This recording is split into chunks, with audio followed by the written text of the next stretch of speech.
Bien, antes de empezar, por favor, vayan encendiendo su cámara y vayan anotando su apellido, nombre y registro.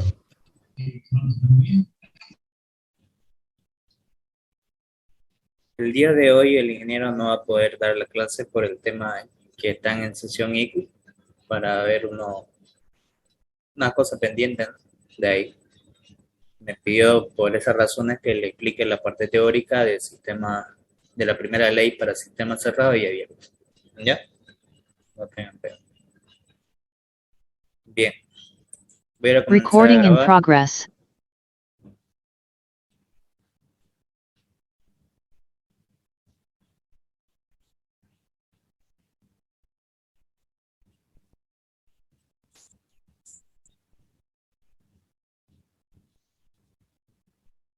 Me dicen si se logra ver lo que estoy compartiendo.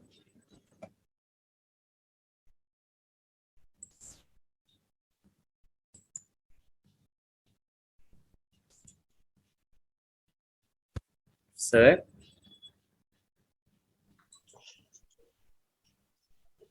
Sí, sí se ve. Perfecto.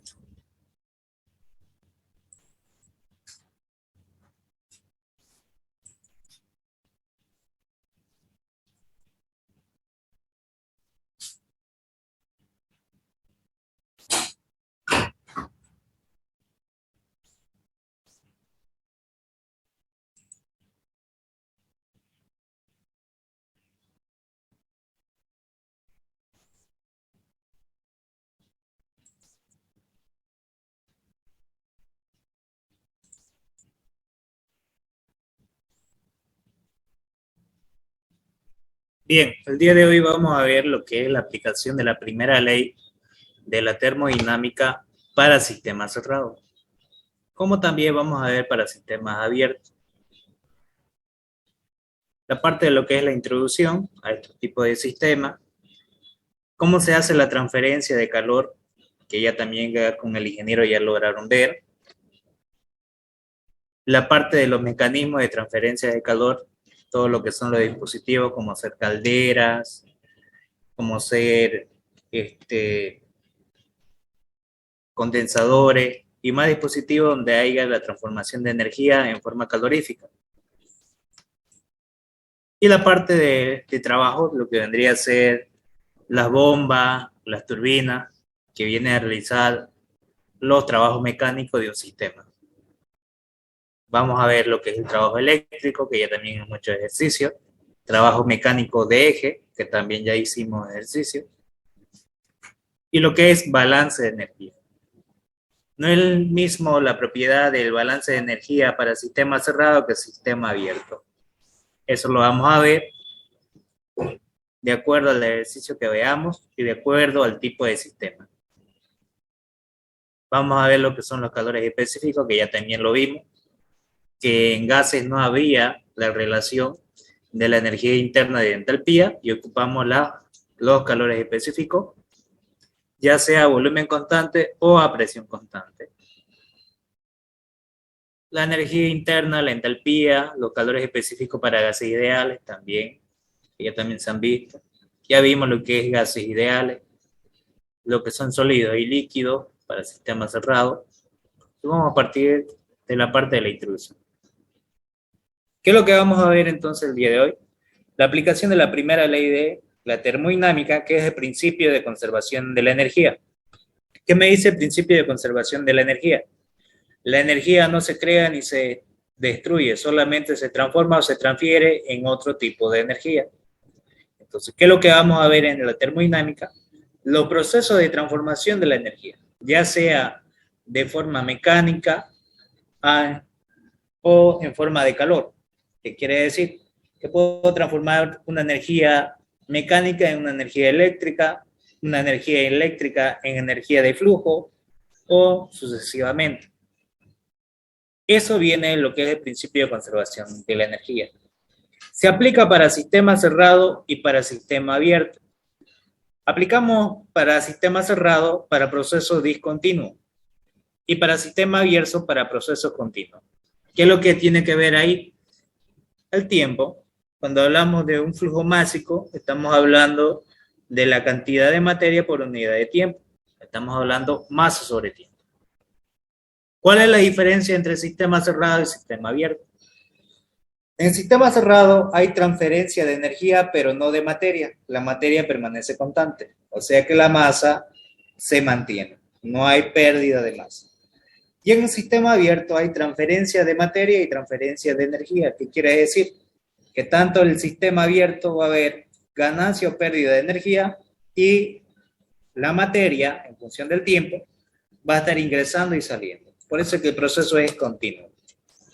Y eso es lo que se viene a hacer, lo que es la introducción de la termodinámica. Transferencia de calor. Hay tres formas de transferencia de calor, ya sea por conducción, como vemos aquí una barra de fierro, se va a calentar y eso va a producir que se forme calor, lo que va a hacer que directamente comience a calentar la barra y haya una conducción del calor. Por convección, cuando nosotros pasamos la mano por encima, en movimiento, entonces las radiaciones del calor van a ir directamente hacia la parte superior, que va a ser la conducción del calor, ¿no? Que sería esta forma de convección, como vemos acá. Y por radiación significa no necesariamente tengo que pasar mi mano por encima, sino el hecho de estar cerca, va a haber ondas de radiación que directamente van a producir en forma de calor. Y eso es lo que me dice el calor por radiación. Y aquí podemos ver, el calor en forma de energía es una cantidad direccional, como podemos ver, un calor sensible, que es la masa por el calor específico por la variación de temperatura, una temperatura 2, que sería mi temperatura final, menos una temperatura 1, que es mi temperatura inicial. Y el calor latente, cuando es a proceso a temperatura constante y hace un cambio de estado.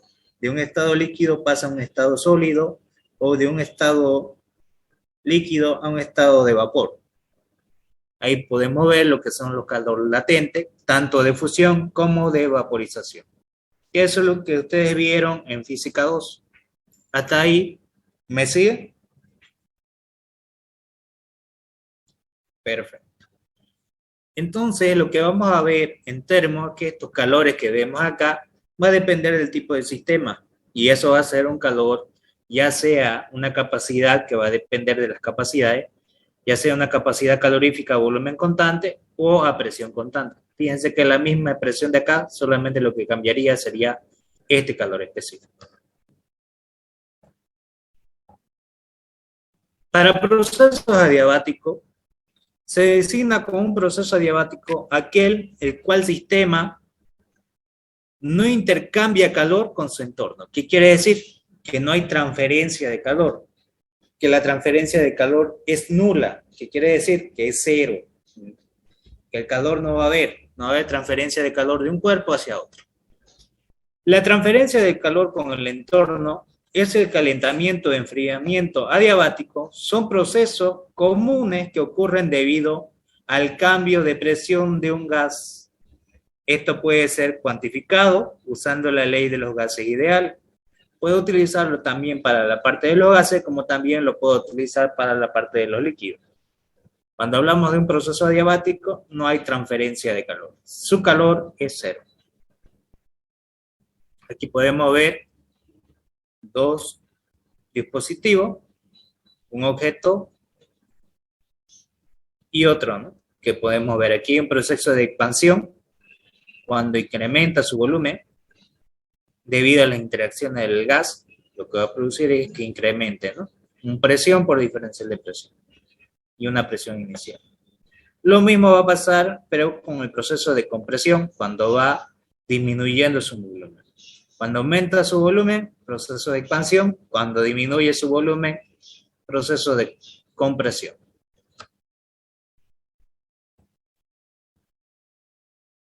Los mecanismos de transferencia de calor podemos ver por conducción. Se aplica lo que es la ley de Fourier, que esto mayormente ustedes van a diseñar equipos en la cual van a ver cómo aislar el calor o cómo transferir o cómo mantener un sistema a lo que yo deseo, aislar el calor del ambiente. Por ejemplo, ¿dónde yo ocupo esto?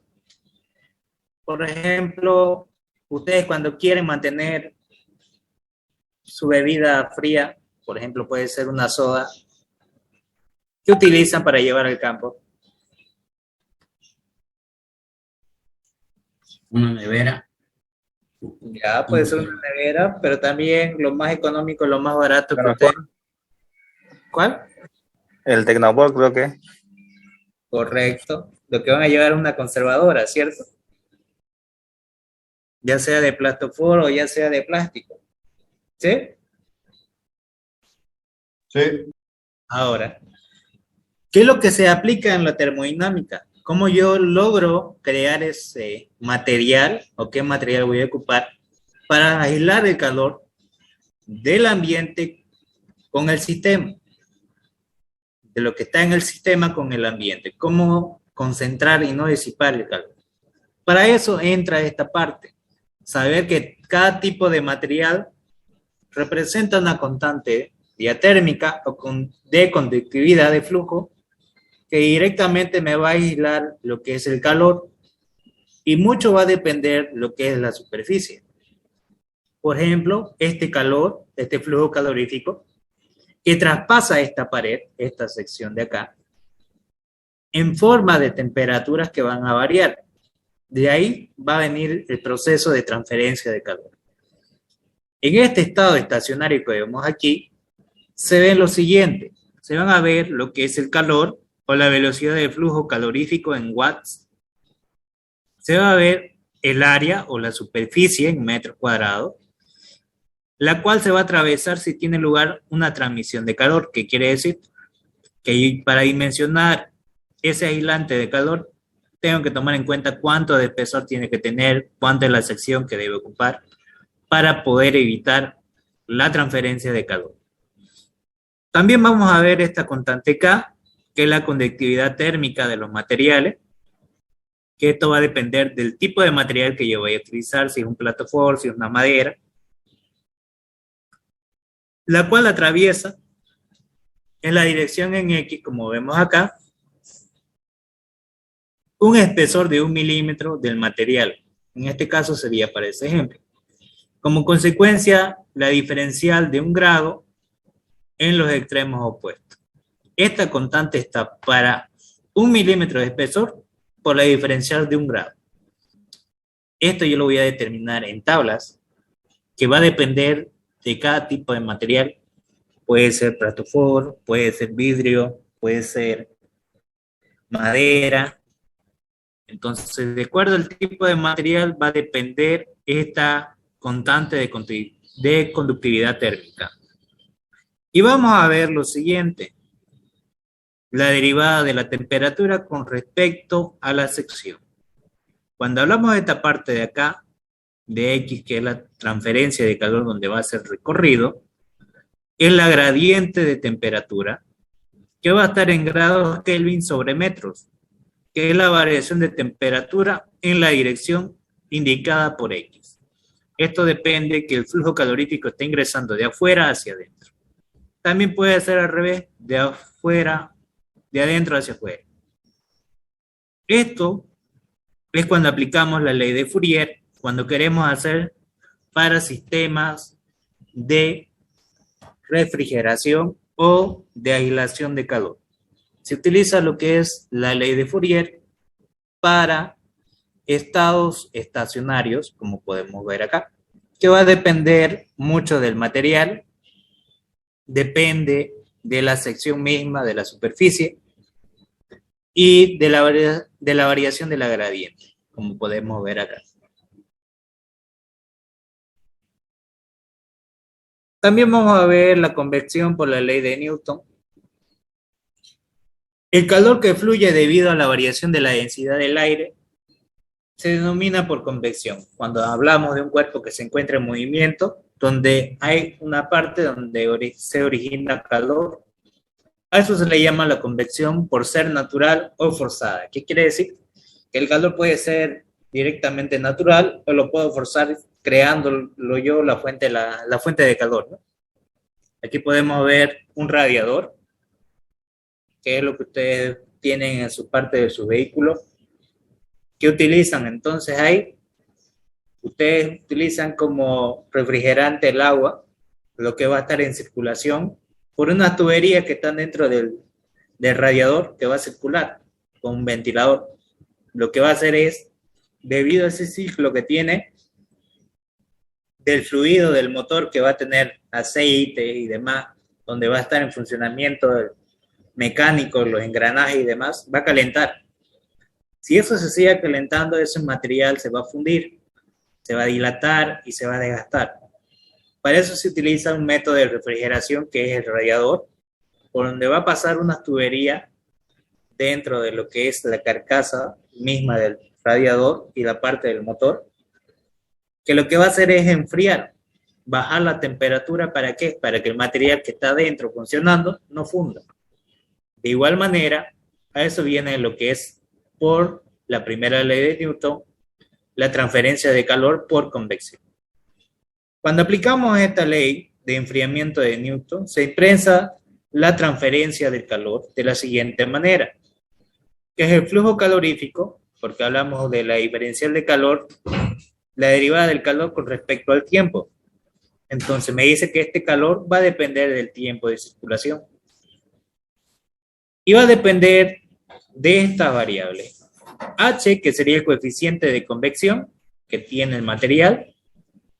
A, que sería el área de contacto del fluido o la sección o superficie, por la variación de temperatura, una temperatura final menos una temperatura inicial. Esta de acá es la temperatura del cuerpo y esta es la temperatura del fluido. Cuando hablamos de una superficie sólida, y aquí hablamos de la parte del fluido que sería en este caso el agua, que se encuentra lejos del cuerpo. Lo que entra de transferencia de calor por convección. Esto también lo vamos a ver como es el procedimiento de convección aplicando la primera ley de Newton para la transferencia de calor. También vamos a ver lo que es la transferencia de calor por radiación cuando aplicamos la ley de Stefan Boltzmann, que me indica la potencia de la unidad del área que se emite en un cuerpo depende de la temperatura, como podemos ver aquí. Esta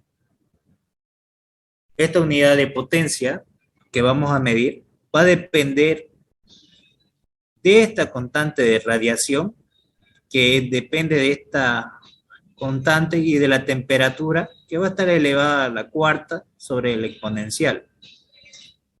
Donde T sub E, que vemos acá, es la temperatura efectiva, que eso depende de la superficie. Por eso que dice que la temperatura absoluta de la superficie y sigma de Stefan Boltzmann van a ser valores constantes. Por ejemplo, este valor de acá ya está definido, que es una constante universal que no va a variar, que la constante sigma de Stefan Boltzmann vale 5,67 por 10 al exponente menos 8 W sobre m al cuadrado por k a la cuarta, que es k grados Kelvin, metros y watts.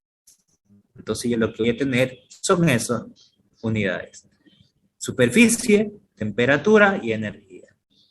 Entonces el calor por radiación va a ser proporcional a la constante de Stefan Boltzmann, la superficie o sección, por la variación de las temperaturas finales menos iniciales elevado a la cuarta. Esta es la forma como puedo yo determinar el calor, siempre y cuando sea por radiación.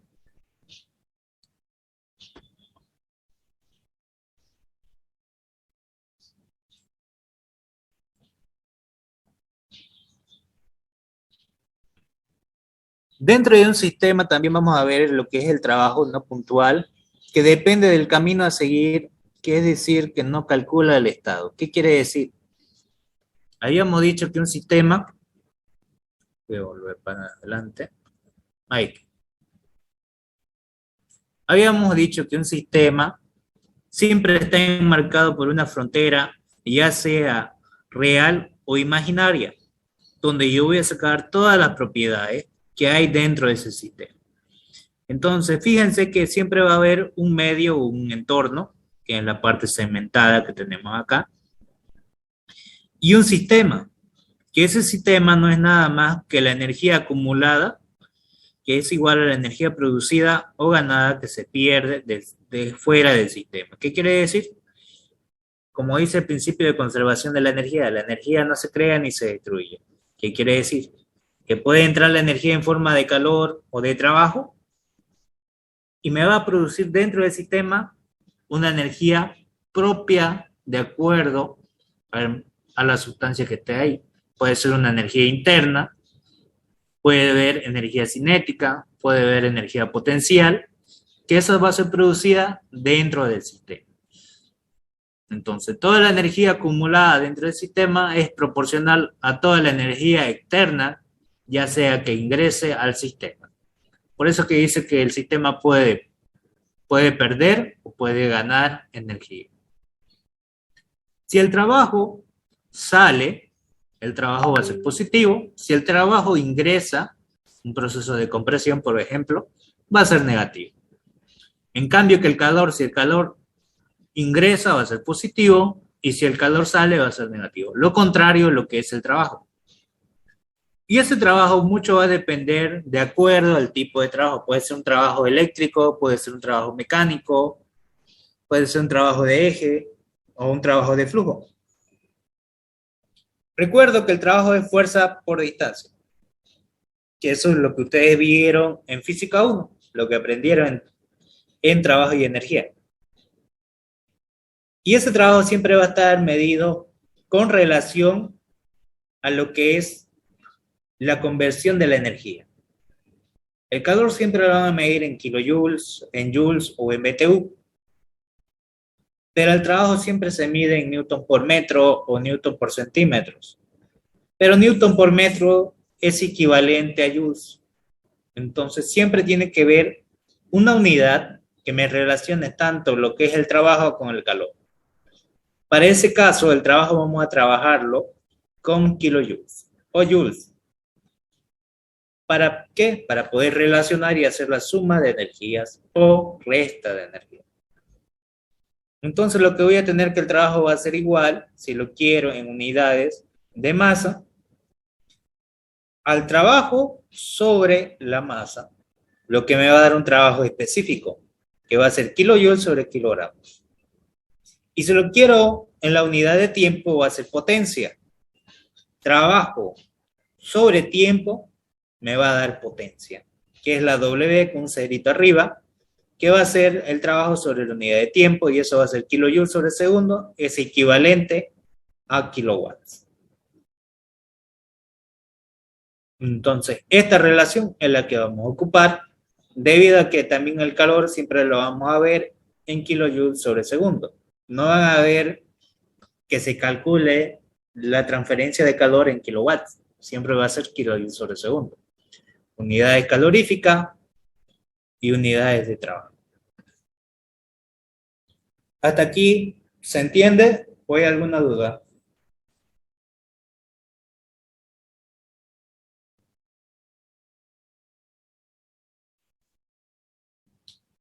¿Todo claro? Sí, ingeniero. Bien. Ahora sí.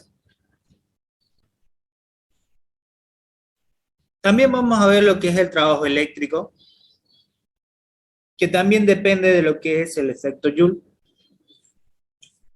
Este trabajo eléctrico es el que se realiza como consecuencia de una diferencia de potencial eléctrico, que transforma el calor a través de una resistencia eléctrica. ¿Qué quiere decir? Como vimos anteriormente, que en un sistema puede circular una corriente que va a cruzar por una resistencia y se va a generar lo que es el trabajo eléctrico debido a un voltaje. Ese trabajo eléctrico es igual al voltaje por la corriente por el tiempo, que viene estado siempre en joules. la relación del trabajo. ¿Para qué? Para poder hacer la suma de unidades. Si yo quiero transformar en joules, ¿qué tiene que tener entonces? Voltios, amperes, segundos. Voltios por ampere por segundo me va a dar joules. Por eso que el trabajo eléctrico es igual al voltaje por la corriente por el tiempo. Ese voltaje es constante de 220 voltios que se propaga en una carga de intensidad de corriente en amperes. Mayormente va a depender también del voltaje de acuerdo a lo que vaya a ser el uso, ¿no? 220 para lo que es instalaciones domiciliares, pero para instalaciones industriales, ¿cuánto es? 380. 380. Entonces, mucho va a depender de eso.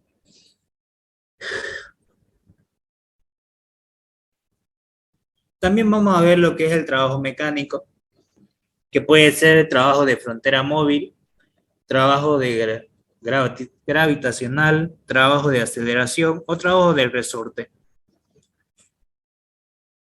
Cuando hablamos de trabajo de frontera móvil, hablamos del trabajo de flujo, que ese trabajo de flujo es igual a la fuerza por distancia. Y recordamos que la fuerza es presión por área, y esto para que haya una diferencial de trabajo, tiene que ser un diferencial de distancia, una variación de recorrido de lo que va a tener. ¿Estamos de acuerdo en eso?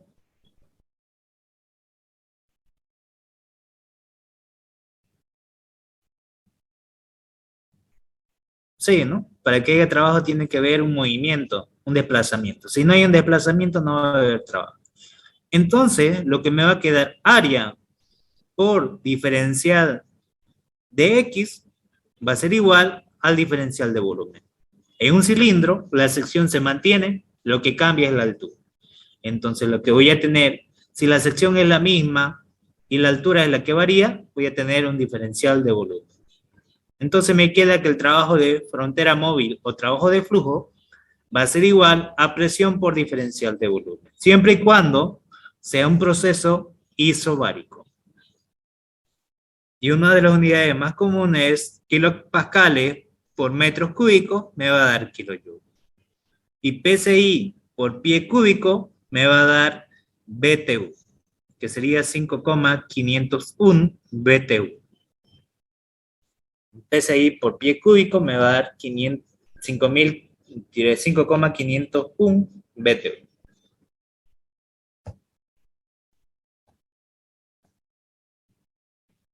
El trabajo gravitacional no es nada más que la energía potencial, donde recordamos que el trabajo es fuerza por distancia, recordamos que la fuerza va a ser igual al peso, que va a ser masa por gravedad, reemplazo y me queda que el diferencial de trabajo va a ser igual a la masa por la gravedad por la diferencial de altura.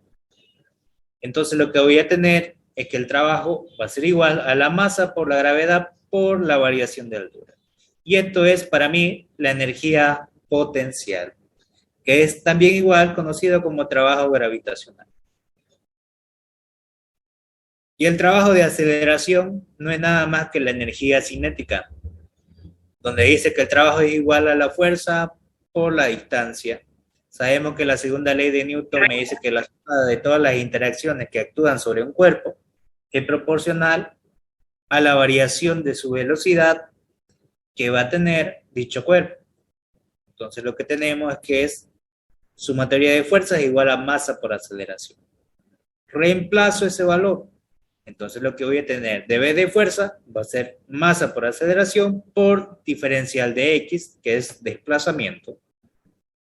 Y recordamos que en física 1, la aceleración es igual a la derivada de la velocidad con respecto al tiempo. Y recordamos que la velocidad es igual a distancia sobre tiempo. Entonces, reemplazo lo que es la aceleración y voy a tener la masa por la derivada de la velocidad con respecto al tiempo por ddv. Aquí lo voy a corregir, si no.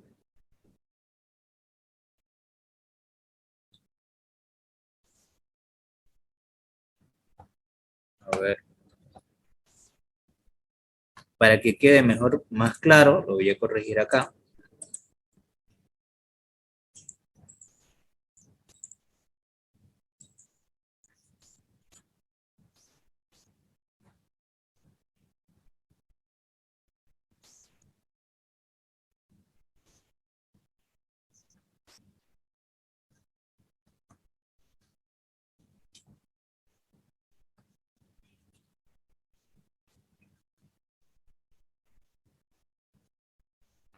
Ahora sí.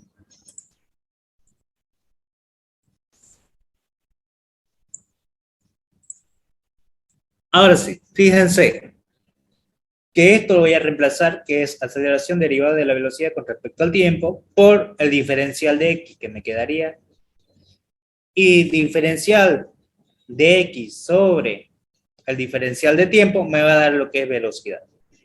Entonces, ¿qué me queda? Esto va a ser igual a la velocidad por diferencial de la velocidad.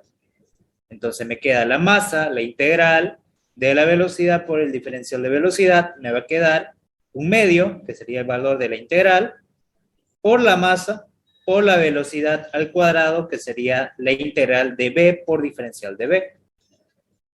Y va a ser la velocidad final al cuadrado menos la velocidad inicial al cuadrado. Y esto para mí es la energía cinética. ¿Hasta aquí todo claro?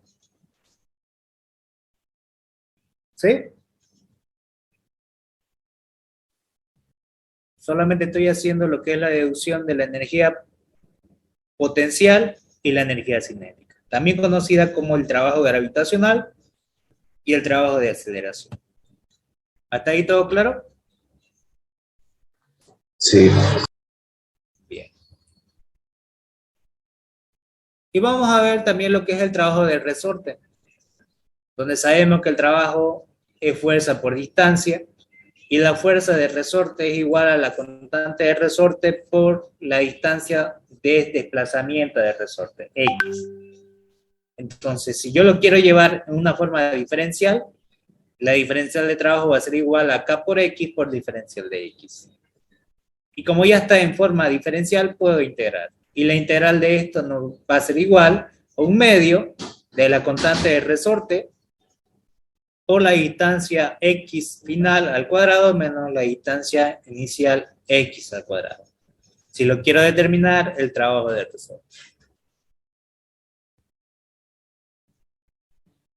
Hasta aquí toda la parte de lo que es trabajo. ¿Se ha entendido?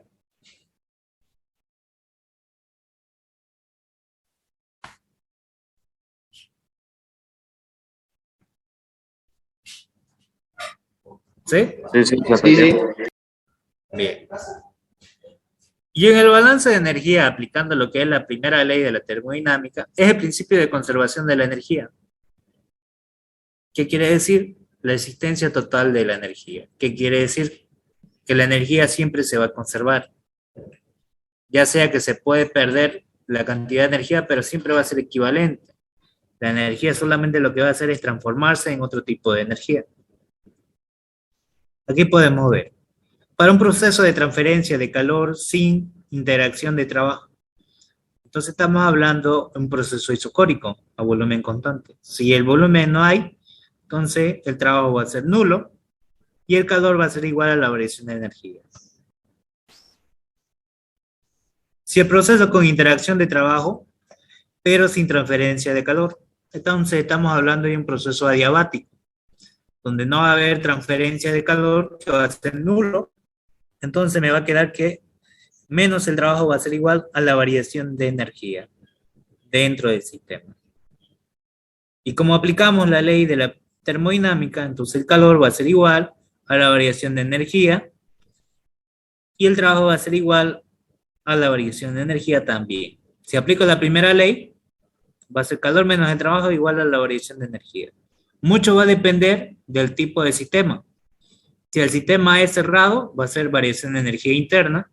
Si el sistema es abierto, variación de entalpía. También puede tener energía cinética y potencial de acuerdo al tipo de dispositivo que se vaya a trabajar. Si hay variación de velocidad, va a haber energía cinética. Si hay diferencia de altura, va a haber energía potencial.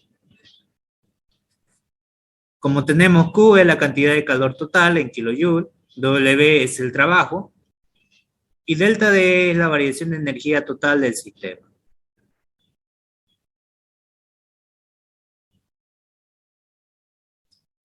En los ciclos va a depender los tipos de equipos, de procedimiento, de transformación de energía que se vaya a realizar. Donde me dice que la variación de energía va a ser igual a cero. Si esta variación de energía es igual a cero, entonces el calor va a ser igual al trabajo.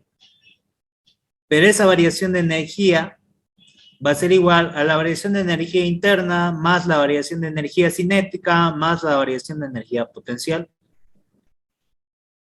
Si las velocidades son iguales, la variación de energía cinética va a ser cero. Si las alturas son iguales, no hay diferencia de altura, la energía potencial es cero. Lo que me queda para el sistema cerrado, que el calor menos el trabajo, es igual a variación de energía interna. Lo que acaba de decir hace un momento. También otra forma de expresar la primera ley de la termodinámica es de la siguiente manera. Lo puedo expresar en kilojoules, que son las energías en forma de calor, energías absolutas, pero también puedo hacer energías específicas por la unidad de masa. Lo que cambia es que esto ya no va a estar con letras mayúsculas, sino con letras minúsculas. El calor por la unidad de masa menos el trabajo por la unidad de masa va a ser igual a la variación de energía interna específica, que va a estar en sus unidades en kilojoules sobre kilogramos. Que también lo puedo expresar en forma de trabajo, como tenemos acá. Un diferencial de calor menos un diferencial de trabajo es igual a un diferencial de energía interna. Cualquiera de estos dos símbolos es válido. Y esto siempre y cuando esté en kilojoules.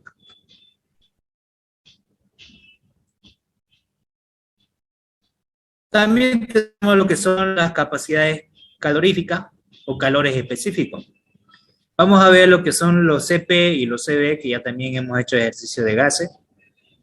Que es CP, la capacidad calorífica a volumen constante, que es CP, la capacidad calorífica a presión constante. Es equivalente a la derivada de la energía interna con respecto a la temperatura, y el CP es la derivada de la entalpía con respecto a la temperatura. Esto es a volumen constante y este es a presión constante. Cuando aplicamos la primera ley a volumen constante, un proceso isométrico o isocórico, voy a tener la siguiente ecuación de la primera ley. Calor menos el trabajo es igual a la diferencial de energía interna. Este calor menos el trabajo va a depender del tipo de trabajo que se vayan a realizar. Puede ser un trabajo de flujo más otro tipo de trabajo. Puede ser un trabajo eléctrico, un trabajo mecánico. Ahí se suman y es el trabajo neto total que va a haber. Va a ser igual a la diferencial de la energía interna. Entonces lo que voy a aplicar es el calor menos el trabajo va a ser igual a la capacidad calorífica a volumen constante por la diferencia de temperaturas. Si es a volumen constante, voy a ocupar el CB. Y si es un proceso a volumen constante, no va a haber trabajo. El trabajo va a ser nulo. A menos que sea un trabajo eléctrico, un trabajo mecánico, pero ya no trabajo de flujo. Fíjense que el trabajo de flujo ya no hay, solamente hay otro tipo de trabajo. En un sistema cerrado a volumen constante puede haber trabajo eléctrico, puede haber trabajo de eje, pero ya no va a haber trabajo de flujo si es a volumen constante. ¿De acuerdo? Y lo mismo puedo aplicar, pero a presión constante. ¿Qué es lo que voy a aplicar? Calor menos el diferencial de trabajo es igual a la variación de energía interna. Ese trabajo neto es igual al trabajo de flujo más otro tipo de trabajo, igual a la diferencial de energía. Entonces voy a tener que el calor va a ser igual a menos el trabajo de flujo, presión por diferencial de volumen, más el trabajo ya sea eléctrico, ya sea mecánico, igual a la variación de energía interna. Entonces yo puedo hacer la relación que este trabajo de flujo lo puedo pasar al otro lado a sumar. Entonces lo que voy a tener, esta variación de energía interna es energía interna 2 menos la energía interna 1. Y esta presión por diferencial de volumen va a ser la presión 2 por el volumen 2 menos la presión 1 por el volumen 1. De aquí yo puedo factorizar todo lo que son del estado 2 y todo lo que son del estado 1. Y me queda energía interna 2 más la presión por el volumen 2 menos la energía interna 1 más la presión 1 por el volumen 1. Esto, energía interna más presión por volumen específico, es equivalente a la entalpía. A eso se le llama también como trabajo de flujo. La energía interna más el trabajo de flujo me da lo que es la entalpía. Entonces, para sistemas abiertos, se va a aplicar con las capacidades caloríficas a presión constante. Lo que me va a indicar que el calor menos el trabajo es igual a la variación de entalpía. Y esa variación de entalpía es equivalente a la capacidad calorífica a presión constante por la diferencia de temperatura, que lo tenemos acá, por definición y por analogía.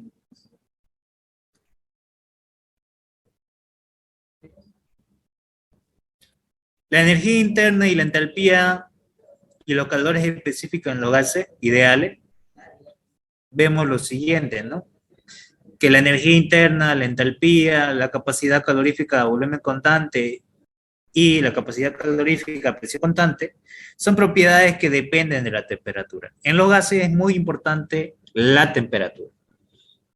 Entonces lo que voy a tener que la diferencia de la energía interna va a ser igual a la integral de la capacidad calorífica a volumen constante en función de la temperatura por una variación de temperatura, de una temperatura inicial a una temperatura final.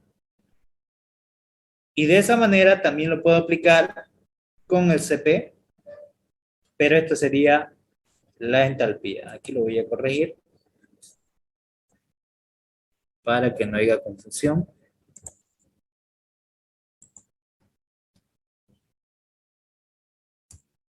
Ahí está.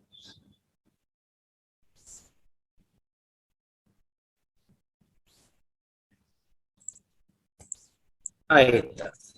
Diferencial de energía interna, diferencial de entalpía. Lo que cambia es solamente el CD para energía interna, CP para entalpía. A presiones bajas, todos los gases aproximadamente se considera un gas ideal, mientras que los calores específicos dependen de la temperatura. La presencia de los calores específicos a volumen constante, como es el CB, en una ecuación no implica la ecuación sea válida solo para productos a volumen constante.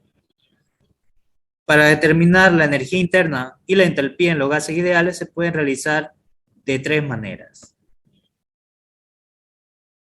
Usando los datos de tabla directamente, puedo usar las capacidades caloríficas en función de la temperatura para efectuar las interacciones correspondientes, como también puedo usar los calores específicos promedio al tema promedio.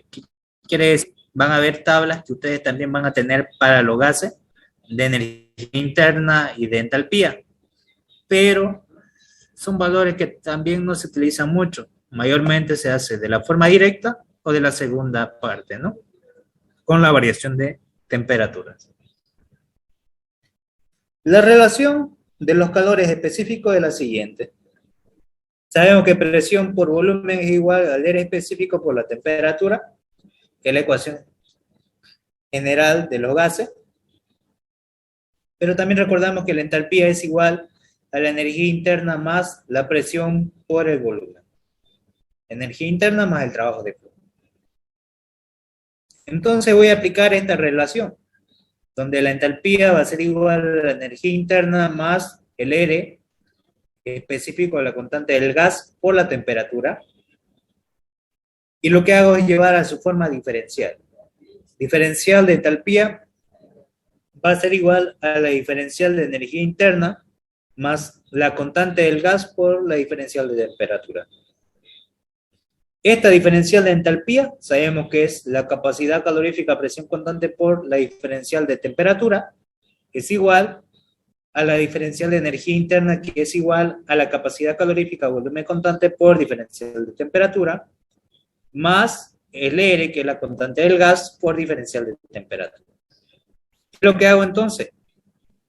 Aquí el término en común es la variación de temperatura. Factorizo. Variación de temperatura con variación de temperatura se simplifica y me queda que el Cp es igual al Cv más la constante específica del gas. De ahí nace la ecuación de equivalencia del gas. Y la constante adiabática depende de la capacidad calorífica sobre la capacidad calorífica a volumen constante. Cp sobre Cv. En gases diatómicos, la constante vale 1.4 y para gases monoatómicos la constante adiabática vale 1,667. ¿Hasta aquí se ha entendido? ¿O hay alguna duda? Todo claro.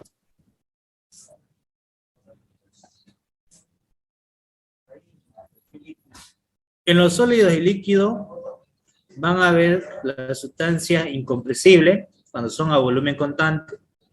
Entonces el Cv y el Cp son equivalentes a la capacidad, al calor específico más que todo, que depende de la temperatura. Esto solamente se aplica para sólidos y líquidos, donde su Cp y Cv permanece constante. Entonces una variación de energía interna va a ser igual al C, que es la capacidad calorífica en función de la temperatura por diferencial de temperatura, que es la variación de energía interna. Lo mismo va a pasar con la entalpía, pero fíjense que esto no va a cambiar, se va a mantener constante, el mismo valor. Si es líquido o si es sólido. No varía nada lo que es el proceso de la entalpía y la energía interna, con esta relación de las capacidades específicas. Bien, voy a compartir otro más.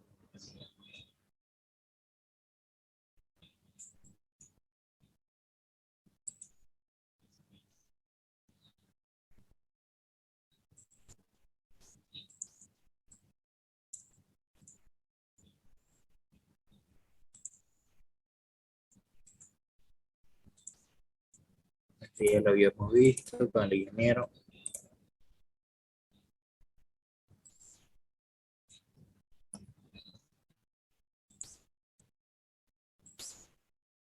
Bien, hasta aquí vamos a ver la parte de la aplicación de la primera ley para sistemas cerrados, que ya lo que hemos visto en la parte práctica. Vamos a hacer algunos ejercicios con resistencia, con trabajo de eje, pero también vamos a ver estos dispositivos, como lo que estamos viendo ahorita en la imagen. Este dispositivo se le llama tobera, que se aplica para sistema abierto. ¿Por qué? Porque va a ingresar un fluido por acá y va a salir el mismo fluido. El fluido va a estar siempre continuo en movimiento. Entonces va a haber transferencia de materia y transferencia de energía. Al cambiar las secciones, entonces lo que ustedes van a aplicar es lo que aprendieron en física 2, caudal. Aquí era igual caudal en física 2.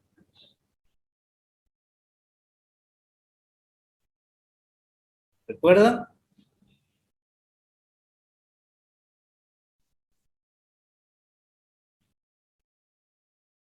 El caudal era equivalente a la velocidad por el área. ¿Qué quiere decir? Al tener mayor sección, la velocidad tiene que ser menor. A menor sección, la velocidad mayor. Entonces aquí lo que va a ganar es energía cinética, ¿no? Va a entrar a una menor velocidad y va a salir una mayor velocidad. Y con las presiones, son las líneas de presiones que van a chocar contra la tobera misma, con este aparato. y va a disminuir la presión. Entonces va a entrar a una mayor presión y sale una menor presión. Eso lo vamos a ver a detalle para cada dispositivo. Vamos a ver para tobera, vamos a ver para válvula de estrangulamiento, que es la llave del grifo que ustedes tienen, o llaves de paso para cerrar el caudal.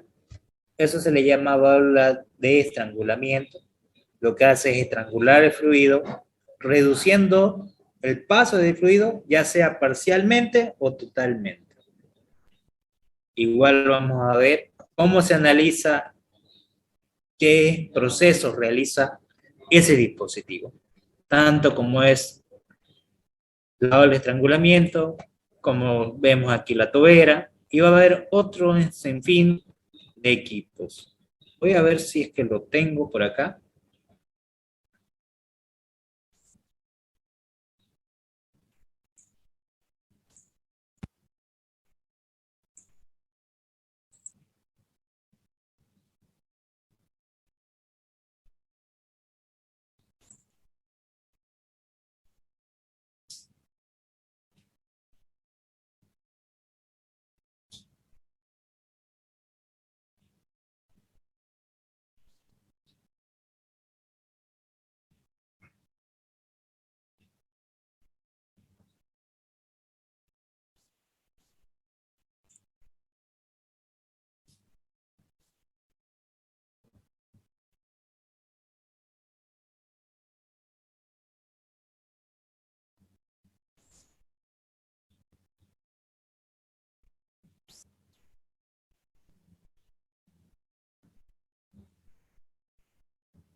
Vamos a ver también, aquí está la tobera, vamos a hacer ejercicio de tobera,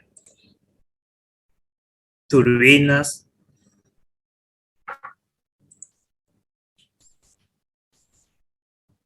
intercambiadores de calor, en este caso viene a ser lo que es un intercambiador de contacto de pared. Directamente la transferencia de calor se hace de dos distintos fluidos, no hay el contacto directo entre los fluidos. Igual de esta manera, podemos ver aquí uno de carcasa y tubo. Y vamos a ver luego dispositivos unidos, ¿no? Una turbina, un compresor y un sistema de intercambiador de contacto de pared. También hay contacto directo que se le llama cámara de mezcla, y este intercambiadores de pared también vienen para lo que ser una caldera, puede ser, como también puede ser un evaporador, ya distintos dispositivos que tienen una función específica cada uno de ellos. Por ejemplo, en una tobera lo que gana es la energía cinética, aumenta la velocidad.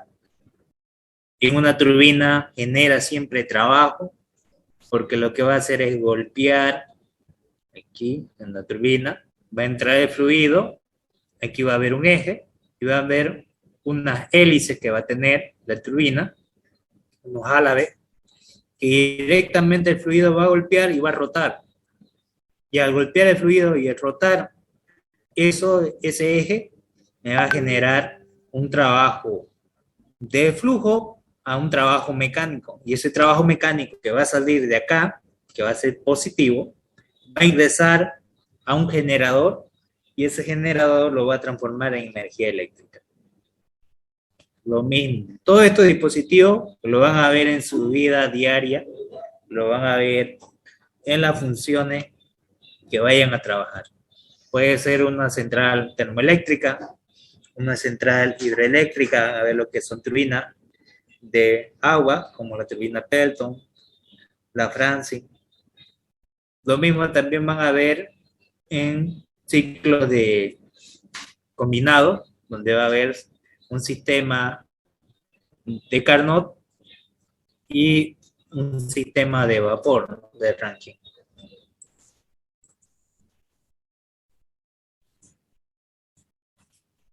Bien, hasta aquí lo vamos a hacer por hoy día. La próxima clase, que sería el día de mañana, le voy a explicar lo que es aparato, aplicación de la primera ley de la termodinámica a sistemas abiertos, ya no a sistemas cerrados, sino a sistemas abiertos. Y vamos a hacer ejercicio aplicado a esto, ¿no? A los tipos de aparatos.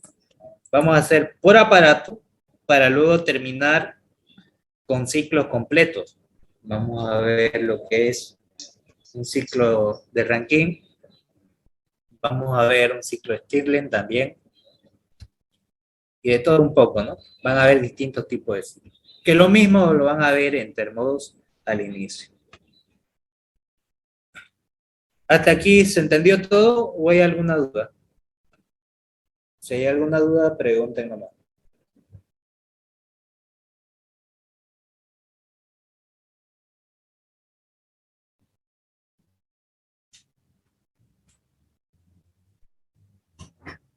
No, Todo claro, Ausi, pero ese, el documento en el que presentó, ¿lo va a enviar? Sí, lo voy a subir, se lo voy a mandar por PDF al WhatsApp. Ok, Ausi, gracias. De nada. Bien, como quedó todo entendido, entonces, para la última asistencia, por favor, encienda su cámara. ¿Qué mal espera?